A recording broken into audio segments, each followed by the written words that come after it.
गोवा के पूर्व मुख्यमंत्री श्री रवि नाईक जी इनके दुखद निधन पर आयोजित शोक सभा में हम सभी लोग सम्मिलित हुए।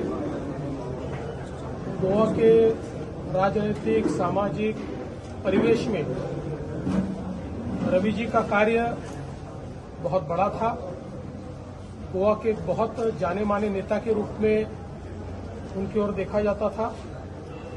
विशेष रूप से गरीबों को जमीनों का हक मिले, इसके लिए जो उन्होंने कार्य किया, इसके लिए उनको बहुजनों का नेता इस प्रकार से लोग मानते थे और भारतीय जनता पार्टी में एक मंत्री के रूप में, एक वरिष्ठ नेता के रूप में वो कार्य कर रहे थे। ऐसे में अचानक उनका निधन होना ये गोवा के लिए और बीजेपी परिवार के लिए भी एक बड़ी दुखद घटना रही है। हम सभी लोग ये प्रार्थना करते हैं कि उनकी आत्मा को शांति मिले और उनके परिवार को ये दुख सहन करने की शक्ति मिले।